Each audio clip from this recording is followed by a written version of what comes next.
Vous êtes sans doute tombé, comme nous, sur ce poste. Une vendeuse de bananes braisées qui fait beaucoup parler d'elle à travers ses actions sociales. Si vous avez faim, prenez une banane. Voulez-vous aider, déposez une banane. C'est l'écriteau qu'on peut lire à côté d'elle, là où elle exerce son commerce. Offrir à ceux qui n'en ont pas, installer un système de solidarité qui sort des habitudes.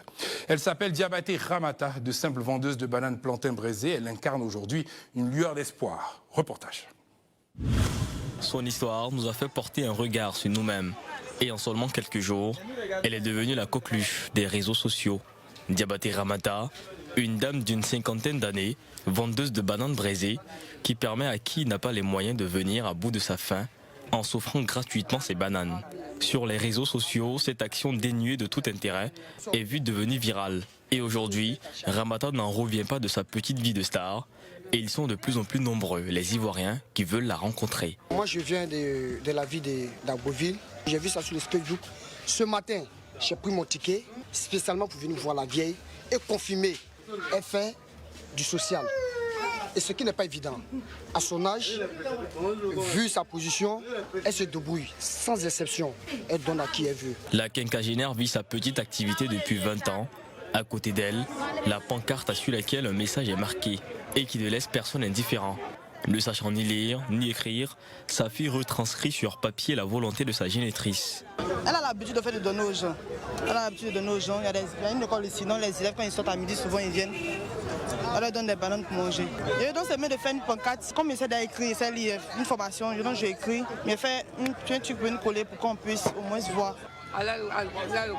Oh, c'est à cause de Dieu que chaque jour que quelqu'un vient me dire ici, maman, j'ai faim. Moi, je lui donne gratuitement de la banane et également de l'arachide avec de l'eau. Les gens se demandent si j'arrive à rentabiliser vu le nombre de cadeaux que je fais. Ils ont mis un écriteau pour moi ici pour que ceux qui ont faim puissent toujours venir manger sans argent. Je me dis que c'est Dieu qui donne de l'argent. Donc à ce niveau, ça ne me gêne pas de toujours donner. Aujourd'hui à Abidjan, si beaucoup se donnent des raisons de désespérer d'eux-mêmes, Ramata apporte là une lieue d'espoir en matière de solidarité et de charité. Ses actions sont saluées et honorées au point de recevoir la visite du maire de sa commune. Cet acte nous va droit au cœur, surtout que ça se passe dans notre commune. Vous savez, on est dans un monde où on voit des personnes qui ont faim, mais qui n'ont pas de moyens. Mais elle s'est mise à la disposition de ces personnes.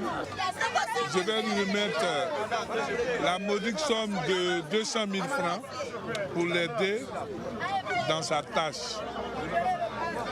Maman Diabaté, comme on l'appelle affectueusement, éclaire là une réalité invisible qui renvoie à notre propre humanité.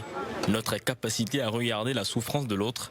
Cet exemple démontre que beaucoup de ceux qui portent sur leurs épaules, par humanisme et sens du devoir, une responsabilité délaissée par notre société, ne sont pas forcément les plus nantis.